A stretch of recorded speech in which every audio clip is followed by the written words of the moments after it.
like True. the fact that we have some type of.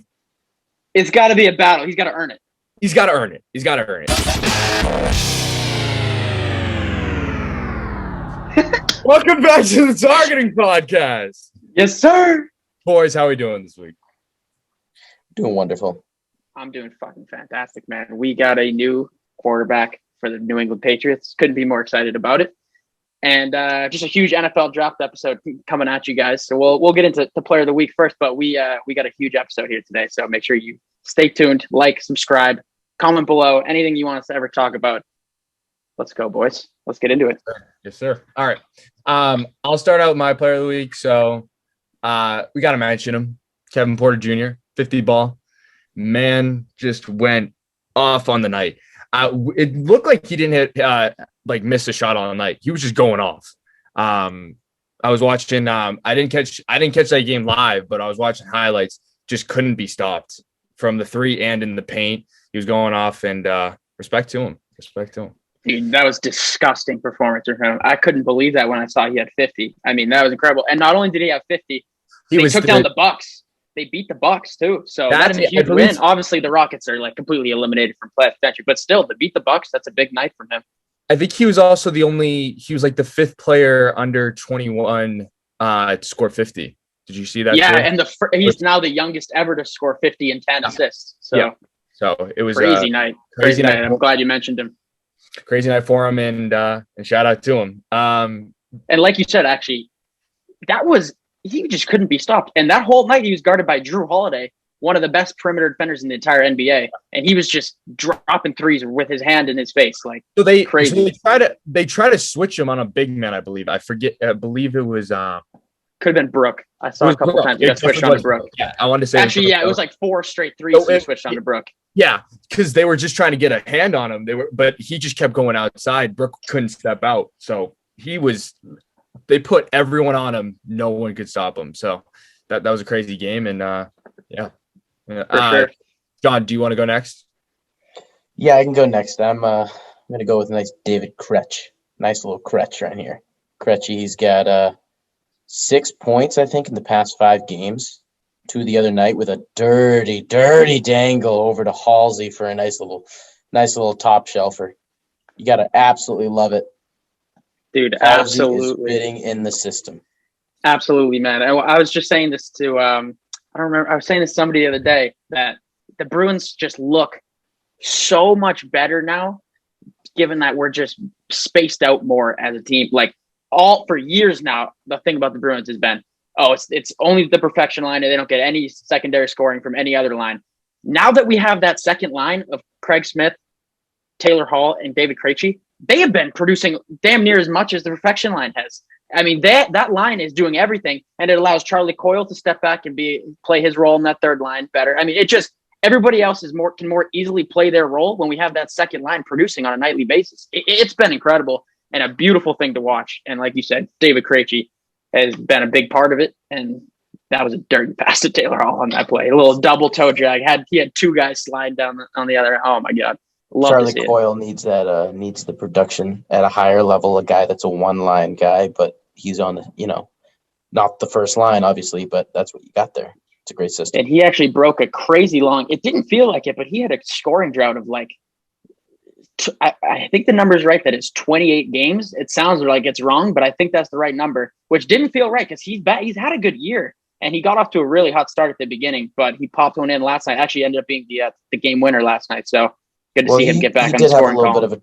He did have a little bit of a drought, but he's a great, fantastic player who, even when he doesn't score, he's out there on the ice showing it. Yeah, for sure. Yep. Justin, you went with your player of the week? Yes, sir. Yeah, I'm gonna go with Michael Porter Jr. this week. And my big thing with Denver, when Jamal Murray went down, I really did think Denver was going to fall off, even though Jokic is Jokic playing at MVP level, and he still is playing at an MVP level. But they are solidified at that 4 seed in the West. Even when Jamal went down, they haven't moved a spot at all. And they have plenty of breathing room because they're about, I believe, 3.5 games back of the 1 seed. And the Lakers are at the 5, who are 9 games back. So plenty of breathing room there at that 4 spot. They probably will end up with home court advantage. And Michael Porter Jr. has stepped into that number 2 role with Jamal out. He averaged 31, 7, and 2 this week. They went 4-0. He's shooting over 60% on the week. Like, this guy is he's been really good. He stepped up his play since Jamal went down, and it's been fun to watch. I mean, he's a tough shot maker. So when he's shooting it efficiently and making these shots consistently, he is fun to watch, man. He is fun to watch. Justin, let me ask you, do you think that they can keep up that play during the playoffs? Because that was always my worry. It wasn't really the regular season, because I felt like Jokic is good enough and that team is good enough to keep a nice regular season. Like, I feel like they're pretty good generally during the regular season, even without Murray. But I always worried about them come playoff time, if that would be a bigger gap than it would have been in the regular season. So do you think that becomes more evident come playoff time, or do you think they keep up the play? I actually don't, unfortunately. And I think, especially because the way it's looking is that 4 or 5 seed matchup will be Nuggets Lakers. It's not going to be an easy matchup for them in that first round. They're going to catch LeBron right off the rip. And Jamal Murray was the best player on their team in the playoffs in the bubble last year. So, I mean, the way Jamal elevates his game at come playoff time is he's just a different player in the playoffs than he is in the regular season. So to not have him is going to hurt a lot. I think they could take a game, maybe 2 on that Lakers team. Maybe it's a series. Maybe they go 7. I don't know. I think it'll be a series, but I don't think they could beat the Lakers. I really don't. I don't know. What do you think? I don't know. I don't really. Yeah, I agree with you. I don't think they can beat the Lakers. I don't think it's going to be that evident during the playoffs until it like really matters. Because I think that was the same last season where, like, when it came down to the wire, especially during that Jazz series, Murray came out to play, and it wasn't really evident of that until the end of the game. And I think that's what we'll see, where come to the end of the game, they need a big bucket, and you're kind of just looking around like, shit, where's Jamal? I just think right. I mean, and maybe Michael Porter could be that guy. Definitely a shot creator. Yeah. He can create a shot for himself, no doubt. Yeah. But they'll be able to throw Anthony Davis right there on Jokic, and without having that dominant guard to take over in the backcourt, it's going to be hard just having Jokic on Davis on a nightly basis for sure. But yeah, we want to get into some draft talk, boys. Yes, I do. I'll start off. I want to ask you guys. So, what was your favorite pick of this draft? And obviously, I think the second round is going on right now. But do you want to start, Jay? Sure. Mine's gonna be obvious. But Trevor Lawrence to the Jags, I really like. Obviously, that was obviously gonna happen. But I'm curious to see what they do. And the reason I say this is because there was someone I was watching. I had the draft on along with the live cast, and a reporter was making comments on it. And he said for the grade, he gave each pick a grade, and he said that Trevor Lawrence to the Jags was an A+. And he said that the Jags with Trevor Lawrence would definitely win a Super Bowl. I don't agree with that. I think you need a little more pieces. Obviously, it's the NFL. You're going to need. He can't just lead you. Can't just say that. But I do think I am excited to see how he plays in the league. I think his game will translate. And I'm excited to see what he does, to be quite honest. Similarly, I want to say also, I'll bring this up. I want to say what my worst pick was also. Easy. Actually, do you want to save that? Do we want to do like I'll save that. I'll save that. So we'll save that and come back to you first when we do worst picks. Yeah. I like that. I think while you mentioned the Jags, I completely agree. Trevor Lawrence, generational talent. This guy, he's going to be a superstar, no doubt in my mind. Can he win a Super Bowl in Jacksonville? It completely depends on whether they can build the right team around him. And not a good start as they had a second pick in the first round, taking Travis Etienne. I get it. They played at Clemson together. They already have James Robinson, and I think we could all agree that running back is one of the most served. Like, you can have many, like, you don't need a running back in the first round. Well, yeah, it was a bad pick, especially because James Robinson was the best running back in the draft last year. So he could have been damn near rookie of the year. I mean, I did not like that pick at all. I think having the 25th pick as well as that number 1 overall was a huge thing for them, and it seems like they sold the bag. This season, you've seen a lot more of, at least this draft, I feel like you've seen a lot more of, these two guys, they played together, so we're going to pick this guy. We're going to bring him in. He's a good guy, fits our system, we think. But it's not even that. They make it seem like the guy's going to fit the system when he probably won't.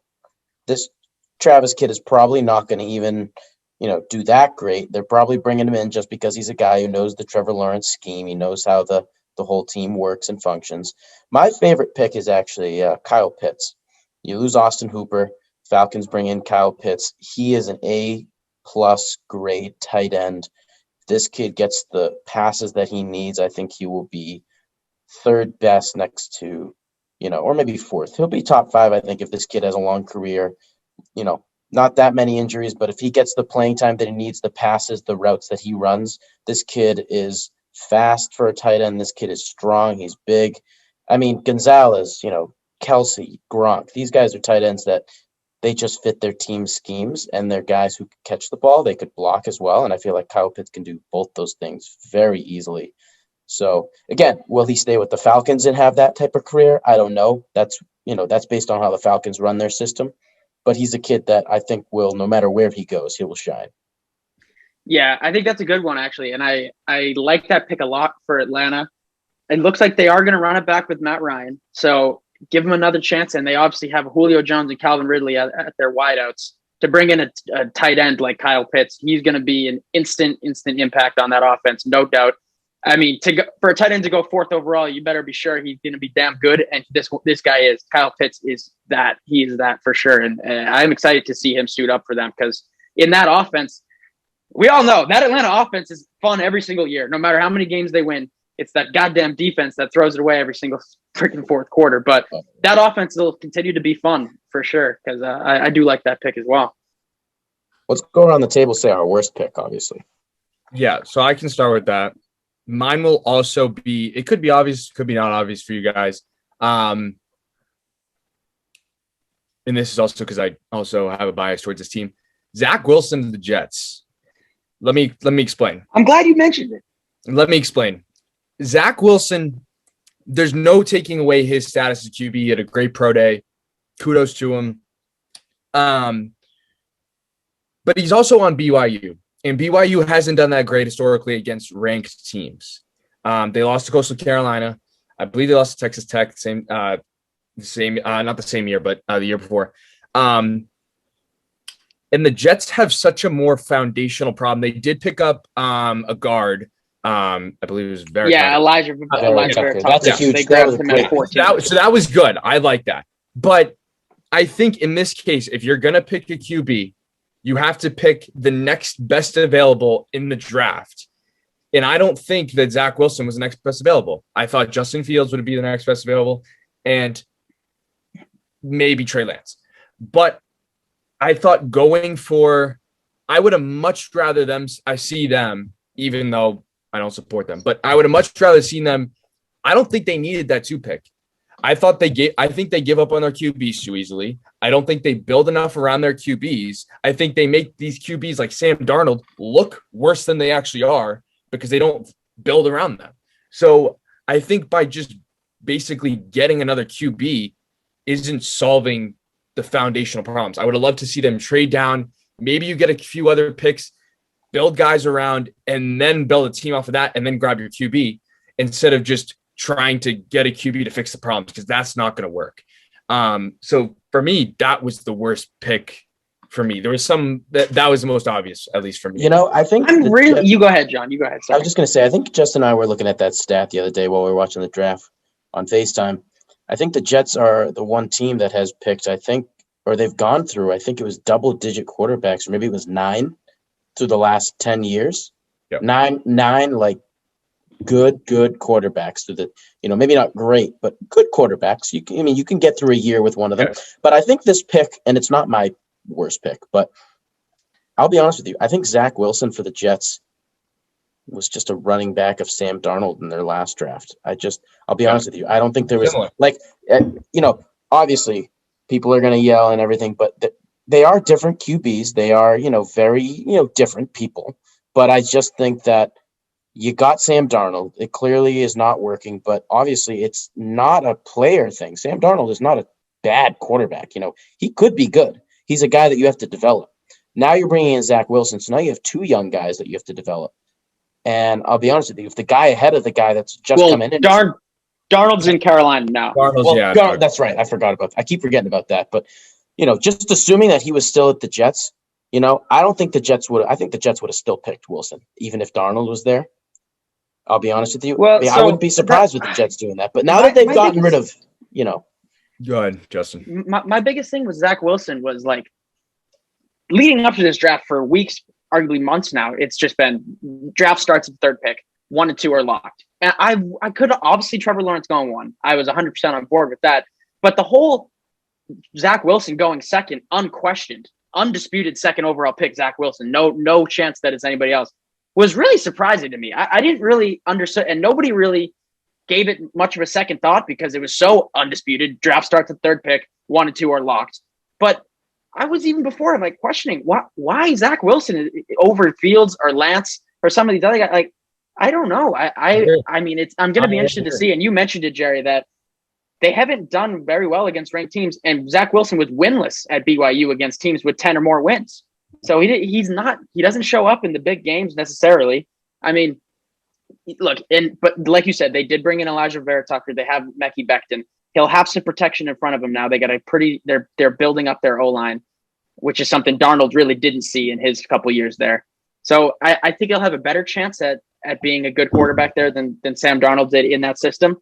But I agree. I mean, I think Sam Darnold, hopefully he gets another chance in Carolina because, I mean, they got a couple quarterbacks in that locker room, but hopefully Darnold gets his chance because I never really thought that Darnold was a horrible quarterback despite the fact that the Jets were always horrible. I just think they gave him a fair shot. I don't think you can sit there and say that the Jets gave the best chance for Darnold to succeed. Well, no, it was an organizational problem. Well, I just think the Jets have always viewed the Patriots as like, and this is probably biased, but I think this is true. I think they've always viewed the Patriots as that team, and they've always been trying to find a one fixed solution to try to get them to the Patriots level, which you don't do. That's not how it works. You build up your O-line, D-line, and then build off of that. And they've just never done that. They go QB, they go corner or wide receiver, and then they think the problem's fixed. Next thing you know, their QB's getting nailed in the pocket. They have no time to get to the wide receiver, and their defensive line sucks. So teams are running the ball up their ass, and then they use the passing game against them. So I just think they're trying to go for one fixed solutions. And just as Justin said, I totally agree with them. I forgot about that. I was saying to myself, I'm like, oh, it's Trevor Lawrence and Zach Wilson. Like, that's how it's going to go, without ever questioning in my mind, like, why would it be Zach Wilson? Obviously, Trevor Lawrence is obvious reasons why he's going number one, but Zach Wilson was kind of like, is it really that obvious? Like, this is an amazing draft class. There's a ton of guys that like could have, and we saw it after 3, where it was just a lot of like people picking up different players. But I'm really surprised the Jets didn't consider anyone else QB and like just any other positions, because you saw Pitts go forward. Like, there's a lot of players you could have picked up in this draft that you probably won't see in other years, like from 1 to, because in my opinion, like 1 through like, honestly, this whole first round was pretty stellar. I know there's not one guy. It was a hell of a draft, especially that first round. This first round, there wasn't one guy who was like, wow, that he really shouldn't be drafted in the first round. Like, it was a pretty good draft class. So I don't know. You mentioned earlier too, like even before they gave up, they traded Darnold over to Carolina, trade back maybe and fill out the roster, get a couple more picks and fill it out more evenly, because it's not one guy that's going to fix the New York Jets. It really isn't. The problem too with the. Go ahead, John. I was just going to say the problem is that you look at the Pats. I was just looking at it because I was just curious.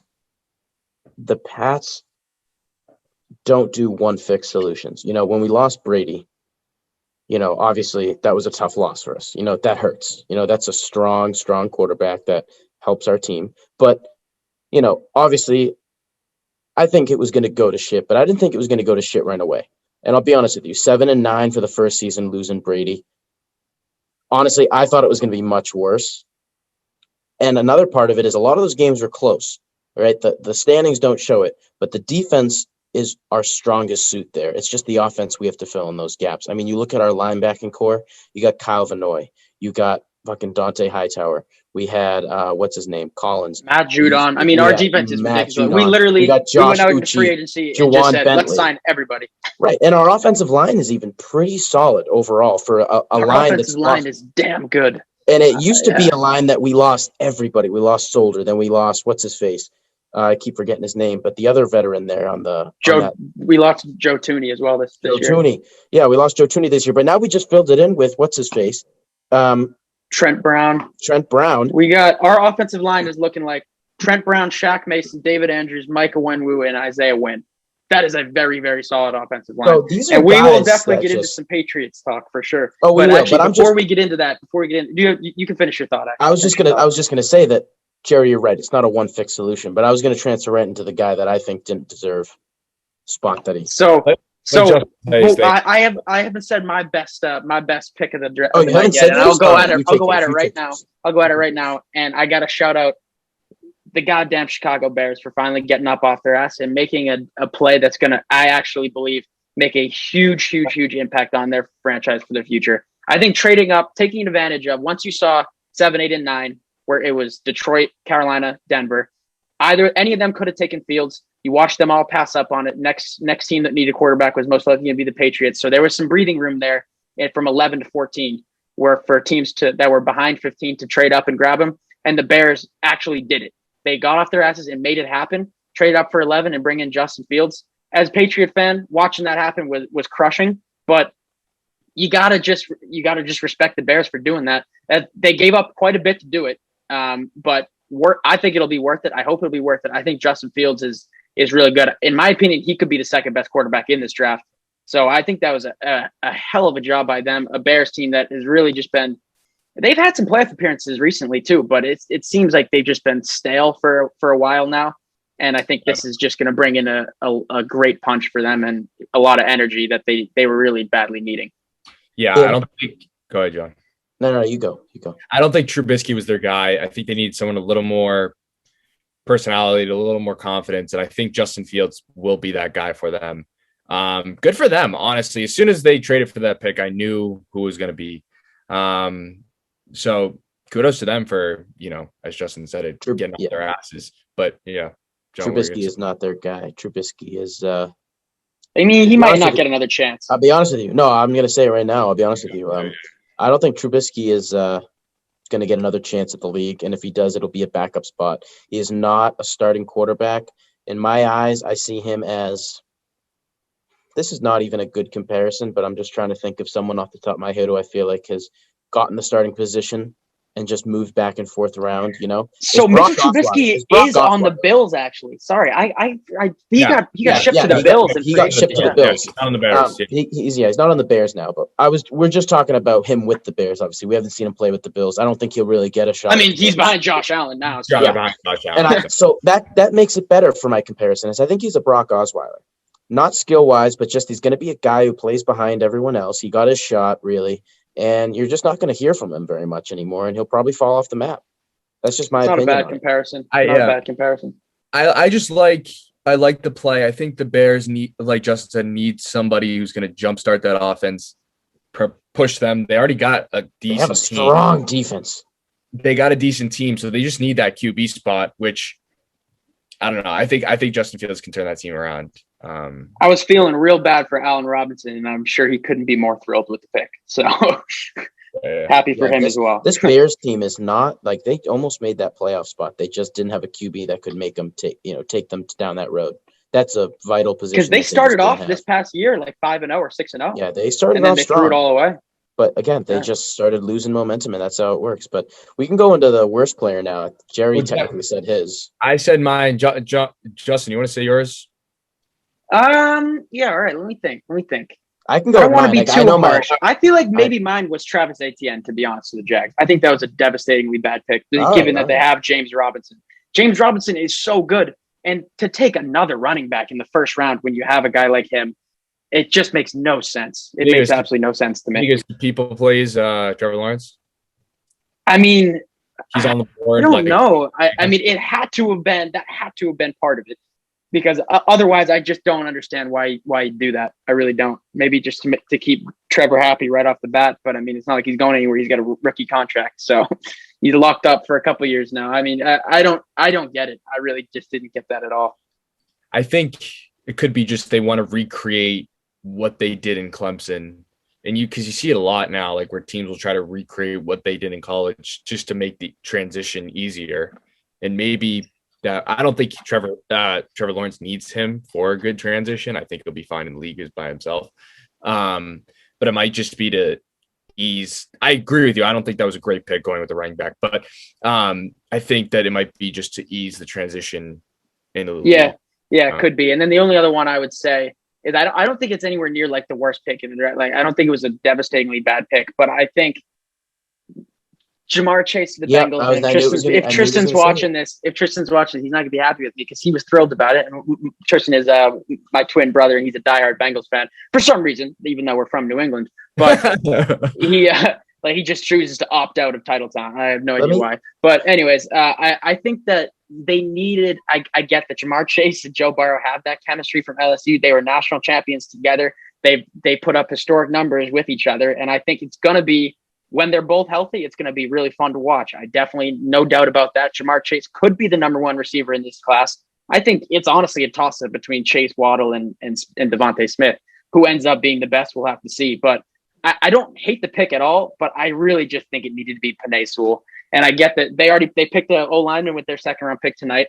But I don't think that filling out rookie O-linemen in rounds 2 through 4 or 5, whatever it ends up being, is going to be a good enough O-line to come in for Joe Burrow. Joe Burrow needs to be healthy now. If he goes and gets injured again this year because he's got a O-line of second and third round O-linemen, that's not good enough. Penei Sewell was a generational O-line talent. This guy is ridiculously good. He would have been that staple piece to be in front of Joe Burrow for years to come, and they just missed it. I don't know. Jamar Chase is really good, but mine is. I'm going to change mine up. Mine isn't like worst pick is Jamar Chase, but it's just it's not a smart pick. And you saw the Lions celebrating when they picked up Penei Sewell. They were loving it in that war. And you know why? The Lions people were going nuts. You know why? Because I think teams predict that teams are going for the players they need, not the players they necessarily want. And I think they saw that Penei Sewell was going to Cincinnati because that's just what every team would think would happen. And it didn't happen. And so the Lions get a chance to have Penei Sewell now with a Jared Goff situation. And who's going to complain about that? Who's going to complain? Jared Goff gets another chance now with a first round offensive tackle. And here's the thing that I was telling Justin on the phone last night. And I believe this is when you get an offensive lineman that comes in the first round or is ranked first round talent and you need an offensive lineman, and maybe you need a wide receiver too. There are not very many offensive linemen in a draft anyways. And there's usually not even one that goes in the first round half the time. There aren't even that many. So when you get a guy like that and you need him, you get him because I was telling Justin, you can get wide receivers that are star talent that can produce for you. I mean, I was listening to Goff, and I'll do it for the Pats. We're biased, but Danny Amendola, Julian Edelman, Randy Moss. These are guys that did not go drafted very high, and they produced very well, and some of them have high records in the playoffs as well. Now, you can argue that's because of Tom, too, but still, that's just my whole thing. You got to pick up a – I just think that you can utilize more players. They were saying last night, so Kyle Pitts, I think he might have had more receptions in the slot than he actually did in the tight end position, which I thought was wild. He did. He also had 9 touchdowns in 10 games. Yeah, so he was playing like a little bit of everything. It wasn't just tight end. And I saw a meme the other day. It was like, Burrows ain't even going to get the chance to throw it to Jamar Chase because he's going to be getting sacked. Yeah. I just think that if you learned anything from this Super Bowl, it's that you can have the greatest wide receivers in the world. If your offensive line can hold the defensive line at least a couple seconds. Not only the greatest wide receiver, the greatest quarterback in the league. Exactly. Let me just say also, even the greatest wide receivers, they still all drop their passes. I mean, Patrick Mahomes was making some insane throws, and he was getting no time in the pocket. You think a guy like Joe Burrows is going to – I mean, I love Joe Burrow. Don't get me wrong. He's a great player. But there's not there's not many. I don't think if any players in the league can do what Patty Mahomes can do, like under pressure. So what you need to do is build your offensive line. I'm sorry. That's got to be the first thing you need to do. I mean, I don't know. I just think it just felt like one of those picks where it was like damn near a gun to the head. You have to take Penei Sewell, and they didn't. And you go back to your locker room and you see that fucking scar on Joe Burrow's leg. That's why you take Penei Sewell. That's it. Just look at his goddamn leg. If it happens to the other one, his career could be over next year. And those second, third round pick rookies, O-linemen that you just picked, but they need a couple years to develop, it'll be irrelevant because Joe Burrow is going to be in the hospital. Like it feels like like I said, like Jamar Chase and Joe Burrow, they have that chemistry. They're going to be very nice when they're both healthy and when Joe Burrow can get the pass off.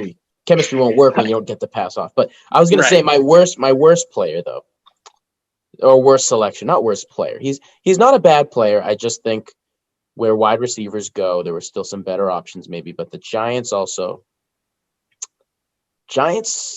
didn't, there were a bunch of trades around where the Giants were supposed to pick the Eagles, the Dallas Cowboys. That whole division started doing trades back and forth to get spots and everything. And I get it. That just happens in the draft. But, the Giants needed a wide receiver. They needed a lot of things, honestly. I don't think Daniel Jones is their QB, but I don't think they went hard enough in this draft because they settled with Kadarius Toney, who in my opinion is not a wide receiver you want to settle with in the first round. And Giants fans were not happy with it. Now, listen to me. He is definitely a first round wide receiver for sure in this draft. But, you had, I don't think they would have gotten Jalen Waddle. I was surprised he even went that high next to. But I think they could have gotten Devontae Smith if they actually tried really hard to trade up. And they did. I think they had that pick, right? They had that pick. They were the ones that had the pick. They were the one that traded to the Bears, yeah.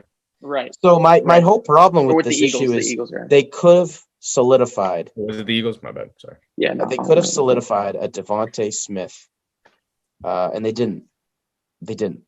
And I mean, Devontae Smith, obviously, huge question mark next to him is his size. The guy is extremely small, but his very speed thin. Is there. That's the problem. Right. So maybe they just didn't want to take that chance. Justin, it was Giants. My bad. Sorry. Yeah. No, for sure. It just maybe they saw something in Kadarius Toney that they didn't see in Devontae Smith. Now, I mean, Devontae Smith, Heisman winner. This guy is ridiculous, but. Although he could be injury prone, so maybe they didn't want to risk that. They have Saquon, who's been injured all last year. They don't want to have to deal with another guy like that. Maybe I don't know. I think he's getting unnecessary heat. I don't know. That could just be Devontae Smith. I agree. For a Heisman pick to fall to 10, for a Heisman pick, you can't really say much about he's putting up these numbers. They keep saying he's undersized, but at some point you got to be like, this dude's making plays. Well, look at Edelman, who is undersized too. I mean. I don't know. I just think he was getting a lot of unnecessary heat, and I think that's what dropped his stock in this draft. That's what made Jalen Waddle. Edelman is undersized in a completely different way, though.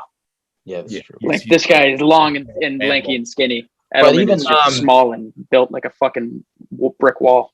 But I will say before we move on to the Patriots pick, facts, because I can't believe that Alabama team was a team. That team was ridiculous. They had Devonta Smith, Jalen Waddle, and Mac Jones, along with because I was watching fucking Najee Harris on the ground. And then the other wide receiver that they had on number 8. What the hell is his name? Number 8. He didn't go in this draft. I think he's still too young. Moochie or something. What the hell is his name? Moochie, something along the lines. A lot of Bama players have gone first in the second round. The fact that was a team was crazy because I was watching Mac Jones highlights. Justin was too, and that team was unstoppable. Mac Jones long balls it. Jalen Waddle or Devonta Smith or any of them just finds the ball, makes an insane catch, and just goes to town. So that's just one thing I wanted to say, get off my chest. The fact that was a team, that was a cheat code. I'm not surprised that they won it all, at all. But yeah, we can move on to the Patriots pick. I completely agree. So let's get right into it, baby. So and I know I might be the highest on him, but you go ahead, Jerry. You make your point. Make your point. I just want to add a little disclaimer. I guess this goes for all of us, but definitely Justin. So we wanted Justin Fields. Let's preface that. Yeah. I think everyone in New England did. Actually, I'll be surprised with you. I think Actually, what the word Instagram page, everyone in the chat was saying, I love this kid. This is who I wanted. And they were like, fuck Justin Fields. So here's what I want to say. I saw before, and this is honest. This isn't like we have Mac Jones now. I'm making this comparison. I thought that Mac Jones was going to be not Tom Brady. I'm not saying he's Tom Brady, but it's the same premise of player. He's a little bit chubbier. They can't run. Stocky guy, pocket passer, long balls it, loves the long ball. I'm not necessarily surprised that, and here's why I'm saying this. It's because I think we would have been more mad and disappointed if we came to the 15th pick and we heard that Mac Jones' name was called and Justin Fields was still on the board. So in a way, definitely. So in a way, I'm kind of grateful that happened because at least it was taken away. So we were like, all right, now we're getting Mac Jones instead of Justin Fields still on the board and Pats just picked Mac Jones. So just wanted to say that. That's a good point. Yeah, that is. I love it. Obviously, yeah. I mean, when I say everybody in New England wanted Justin Fields, I guess what I really mean is when you're watching the clock tick by and picks are going off the board. Like I said, 7, 8, 9, that Detroit, Carolina, Denver. It looked like it was going to be Fields at any of those, and he slipped through all of them. It felt like Fields was at our fingertips. It felt like, oh boy, let's get ready, baby. No other team here needs a quarterback until 15, and that is us. Fields is going to be ours. And when the Bears traded up and snagged him, it felt like he was stolen from us. But at the same time, it definitely, like you said, it allowed us to look back and think, all right, Mac Jones, he's going to end up being the guy here. And I think after, like, this guy could not, I agree with your comparison there. I mean, I think in our system, if Mac Jones, a lot of people are saying like he doesn't have the tools, the set of tools that a first round quarterback typically would. And maybe that's true, but one tool he does have and he's incredible at is accuracy. And accuracy in the New England system with our O-line giving him time is the most important thing I'd ever want in a quarterback, to be honest. And the way he falls in love with that deep ball is something that we didn't see once last year with Cam Newton, and it's going to be the complete opposite. I'm excited about it. I actually love the pick. I'm really excited about it. The one problem people had, and I did see it, and I still kind of see it, is the pro day, which I think we should mention. So yeah, did you see his pro day? So his pro day, he wasn't so accurate. I think it was because here's why I'm not worried about his pro day. And why a lot of people were worried. Think about it this way. You go from wide receivers, Jalen Waddle, Devonta Smith, and Moochie. We'll get his name next podcast. Let me get it now. You go from the three arguably most athletic guys I've seen. Like, those guys are athletic. They'll be future talents. They will find the ball. So you go like that to generic kind of wide receivers that, just play. That's a hard transition. They're not diving for the ball. That's like playing from like with LeBron for a year and then like going with Paul Pierce. All respect to Paul Pierce, but that's the similar comparison. So I think he just needs to adjust a little bit. You had like these great wide receivers. You're just kind of like throwing it, whatever. I think once he figures out what he's dealing with, who he's got, I think he'll dial in. And I'm hopeful for it. That's why I'm not too worried about the pro day. I thought everyone was making a bigger deal than the pro day than it actually was. I think you have to look at it from the perspective of he just came from the best college football school in the country with 3 of the best wide receivers, 2 top 10 picks, like in this draft. So I think he just got to adjust to the system. I think, look, I love Cam, but we've tried it with the running QB and it hasn't worked. So I think we need to try to go back to what we're used to, which is a pocket passing QB, and see if that works. And I'm hopeful for it. And you know what? Let's just talk. Another thing is people forget is it's one pro day. All right, it's a pro day. It's not a this is a one and done. This is your Super Bowl moment. This kid is just trying to get into the league. He's in front of all these NFL coaches. I mean, like, I know people got to say, well, he played in the Natty Champ and, he shouldn't feel pressure. Well, no, this is a totally different pressure now. Natty Champ is different.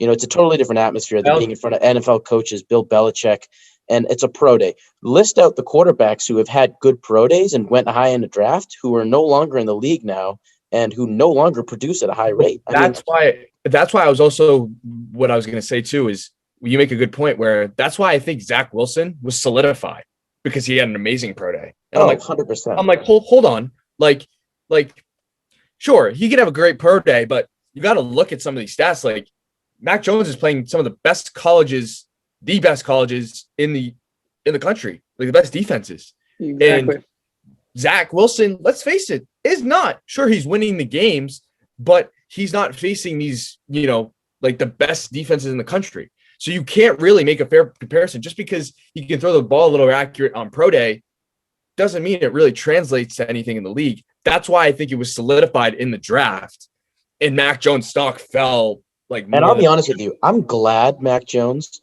went the number he did. And again, we're in the middle of the draft. We're in that situation where the mentality was we want Justin Fields. Everyone was saying it, so we were pissed off. But now looking at it with a clear head, after you had a fight with your parents, you went up to your room, you flipped off the door, you yelled at them. After Justin, now you have a clear head. Now you get a chance to talk smoothly to them. I think Mac Jones is a better fit, and I think that in the case of looking at Mac Jones going 15, what does that do for your mentality going to the Patriots? I'm not necessarily Tom Brady, but Tom Brady went really low in the draft, so draft order doesn't matter. And even Brady says it all the time. And it's one of those things where people say it all, but literally, look at what Joe Burrows is and Trevor Lawrence now. They're two guys who went high in the draft. That's great. That's great to have on your resume, but now you're with shit teams that you got to develop for a couple of years. Mac Jones gets to start off in a good system that's oriented. He has some of the best offensive coordinators, a great coach. I'm not going to say best coach because I arguably get pissed off with some of his decisions, and a great, solid defense and an offense that he can work with. So a lot of the games will be tight, reliant. He'll have a good fan base. Mac Jones is definitely in he's definitely going from a Belichick to it's a Saban kind of thing. It's not a big transition for him. He's staying in a similar system. Nothing's changing really for me. Yeah. And I feel like he'll fit in perfectly. The last thing I think you go ahead, Jerry. Go ahead. The one quick tidbit I want to add, and then you can go, is I'm glad we got him where we got him, because if it works out, it doesn't work out. Like, we tried, it doesn't work out. We're paying him money, but we're not paying him too much. That's my thing about Zach Wilson. Another reason why I was like, why are you picking him at 2? Is because at the end of the day, that's a required contract. You have to pay that money. And I would only be willing to pay that money if it's a guy like Trevor Lawrence, where you're really risking it, but there's a pretty good chance you have a guarantee. Zach Wilson, even Trey Lance, I'm like, that's too much of a risk for what you're giving up. Like, in terms of money wise, I feel like you could have got that pick either lower, or you could have got more worthwhile picks at a lower cost. Anyway, Justin, go ahead. No, I think it's a good. I think getting him at 15. I was thinking the same exact thing. Getting him at 15 is good value for Mac Jones. If it doesn't work out, it doesn't work out. But had we traded up to get him or something, it'd take him in the top 10. It would have felt like, all right, this is a big risk type of thing. I think getting him at 15 ends up being great. I think the biggest thing is that, like you just mentioned it too, John, is that how much of a great roster he's going to have around him right off the bat. Is that he's coming in and he doesn't have to be, the system isn't built around him. He's going into a system. That makes a huge difference, to be honest. He's going to be a filler. He's just going to be the guy that goes in there and has already a well-established, well-oiled machine around him. And as long as he's throwing balls accurately, he's going to be able to just slide right in, and I think do a way better job than Cam Newton did in this offense. And on that point, I don't think we should start Cam at all this year. Day one, I don't think that Mac Jones sitting behind Cam Newton does him any good. I don't think this is one of the scenarios. Had it been Justin Fields, quarterbacks. Had it been Justin Fields to pick, I think sitting behind him for a year, he can learn some stuff. They play a very similar style, but I don't think Mac Jones is going to learn shit sitting behind Cam Newton. You have to go in and it'll be 100%, 180 to turnaround as far as the offense goes versus Cam Newton versus Mac Jones. Go ahead, John. Real quick before you go against him, I just want to pick out a good quick point that Justin said is you're not like we just said, you're not building the team around him. And I feel like that's the problem that the Jags, the Bengals, and it used to be the Browns fell into, is you get the number one spot And yes, you want to get the number one player, but you forget you're not getting the number one player to just build your team around him. You should be getting the number one player to fit into your system. And again, you shouldn't be passing up on Trevor Lawrence. I mean, that's great generational talent, like we've talked about. But then they pick up Travis, and it's a clear sign that they're just trying to build it around him. The Bengals did the same thing with Jamar Chase. They're clearly picking people that they want for him, not what they need for the team. And again, these players are great players. They definitely will work for them. But at the end of the day, these are not smart NFL pro choices on the coaching end. And I feel like that's why the Lions were celebrating. And that's why the Pats are happy with themselves and content, because they're picking things that they know they need. And they got him at places in the draft where they didn't have to get rid of any picks to go up. Like they waited, and actually waiting didn't screw them over this one time. So Justin makes, yeah. So you both make good points. I think I agree with you, Justin, where it doesn't really make sense to stand behind Cam Newton, because what are you going to learn from Cam Newton? You're completely two different QBs. I agree with that statement. I'm glad we have Cam Newton, just because I think if we were going in with Mac Jones and we had some random ass backup QB, that's a lot of pressure on him to start. So I like the fact that we have some type of. It's got to be a battle. He's got to earn it. He's got to earn it. He's got to earn it. It's not a guarantee, but if he works hard, if he plays well, he'll get the position. I don't know if you heard, but Bill already said right away in the interview last night, he said Cam's our quarterback. Mac has a lot to learn. So it'll be Cam. So here's what I like better this season than last season. I like the competition aspect of it. I feel like, I'll be honest, I feel like Cam's a lot of talk. I'll be honest. I felt he is a lot of talk. He's a lot of talk. So here's what I like about it.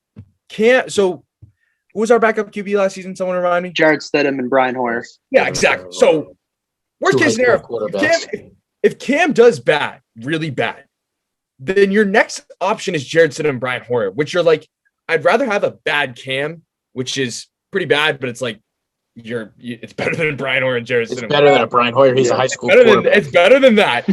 But now it's like, all right, if Cam even slips up a little bit, fumble, whatever, now you actually have a player where you can be like, all right, Cam just fucking fumbled or you intercepted.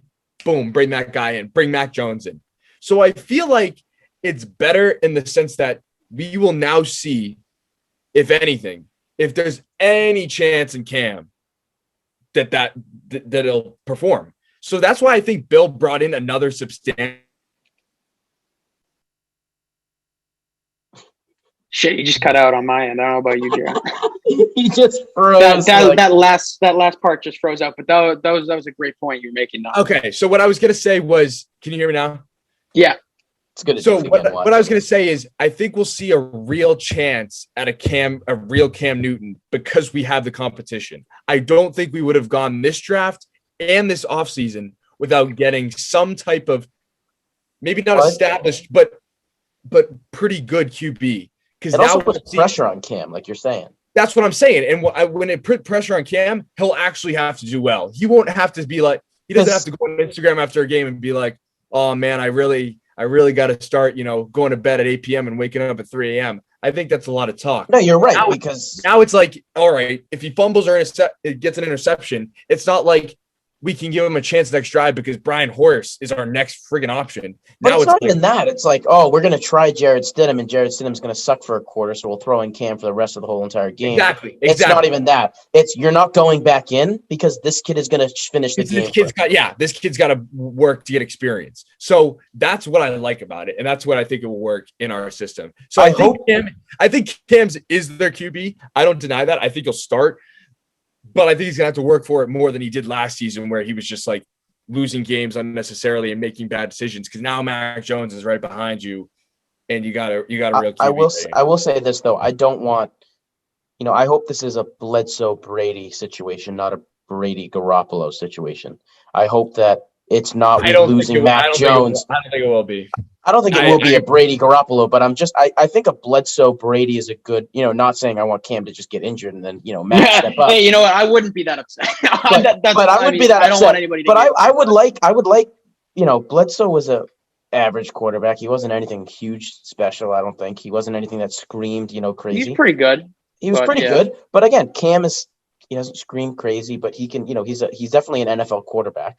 I mean, he's shown it. He had an MVP season once before he made it to the Super Bowl. He had his seasons.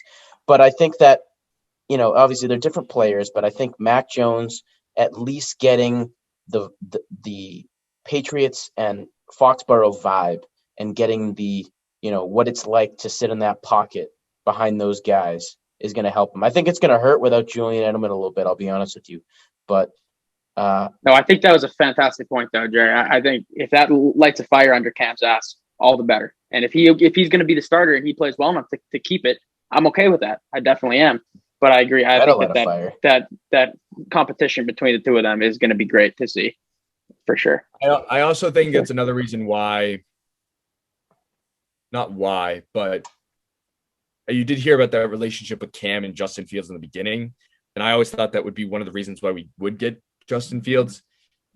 But what I think Bill sees. Well, you know how Bill is. That might be too buddy.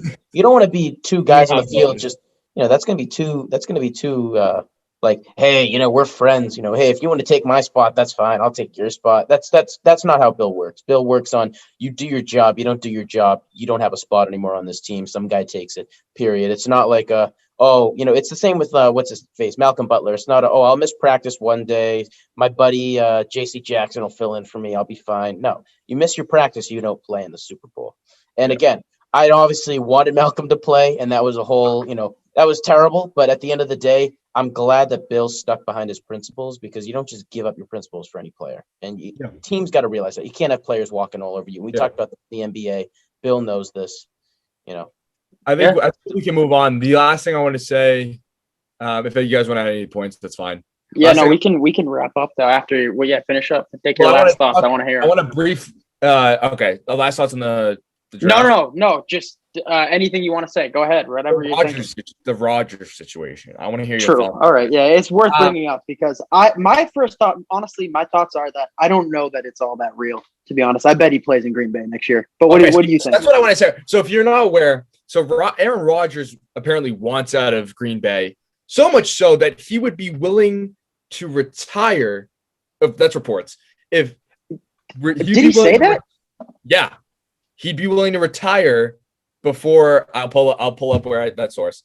He'd be willing to retire if Green Bay doesn't want to do anything. No, but the problem with that is that Green Bay is pretty set on not doing anything. Sorry, go ahead.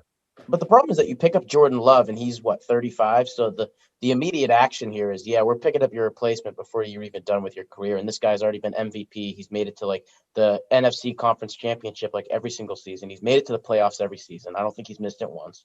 I mean, he's had stellar seasons. Again, they just haven't reached the Super Bowl, because I think last year was their closest chance for actually having a fully defined team, since they had, their strong defense way back when with Matthews. But the problem here is that I honestly, I don't think it's 100% false. I think that there is a little bit of truth here. I don't think he's just going to leave Green Bay, but I think he's trying to get Green Bay's attention and tell them that something has to change, because I'll be honest with you.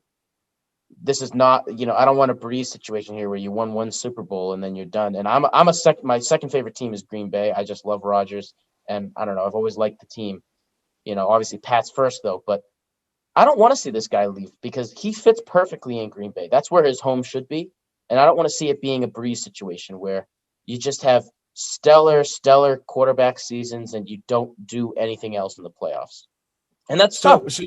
So I'll bring it up. This was on Bleacher Report. Retiring is a serious consideration for Aaron Rodgers if his situation in Green Bay isn't repaired to his liking. Which that means if he's not leaving, then because apparently what happened was teams called up the Packers and were basically like, yo, are you trying to deal Aaron Rodgers? And the 49ers said talks were ended very quickly. Like they weren't having it. So I don't really know how this issue is resolved. I mean, I do agree with Justin in the sense that if Green Bay doesn't make a move, I don't necessarily think Rodgers will retire, but it might be a James Harden situation where he just either doesn't play, or we'll find out how stubborn Aaron Rodgers. We'll have to see what happens. I know. I can't imagine why I don't he's see so him disgruntled. Like, I don't see even, him it's not like being they're saying they're going to go start. I mean, the guy was an MVP last year. It's not like they would ever push him out of the start Love all of a sudden. They weren't going to do that. Love would be sitting behind him. That would be more of a Brady Garoppolo situation there. It's not like they were going to bench him. So I don't know why he's all of a I think sudden he wants so out either disgruntled because when he of played money. all year last year at that level, even though I think Love was on the roster. I think it's because of money or because he doesn't get the players And if around it's him that he money, go wants. give him his fucking bag. Like, he just won I, MVP. What are you oh talking? Why yeah, would you but not I pay think him? it's also what's his face just left. Was it Jamal Williams? Is that his name? What's his face? Fucking the one of the second string running backs who was actually really good. He came in. Forgetting it off the top of my head, but I think he left recently. So I think Rodgers, it's not a huge loss, but it is a loss, and I think Rodgers definitely wants. I mean, he is a man that should command as much respect as Brady. He doesn't have as many rings, but this guy is someone who is going to, hopefully, he should, in my opinion, with the last season and his Super Bowl already. I mean, he should be a Hall of Fame quarterback. He is a Hall of Fame quarterback. He's made the playoffs every single year. He's won the conference championship a couple times. I think the way he plays and the way he's led those teams shows it. Again, I don't think he'll be a first ballot though, but I think that he wants to be a first ballot. He wants to be the Tom Brady. I think that's what every quarterback. Aaron Rodgers would be first ballot. No, yeah, well, he probably will be, but I'm just saying with like the resume you look at between him and Brady, there is a very clear distinction. And I think that Aaron Rodgers and Drew Brees can't anymore, but those three guys came in. Those three guys are all, the same style quarterback, and those three guys all want to prove to be the best. And, obviously I think there's been a clear distinction between Brady and Brees, but they're pretty close. And Rodgers has always been falling down in third place.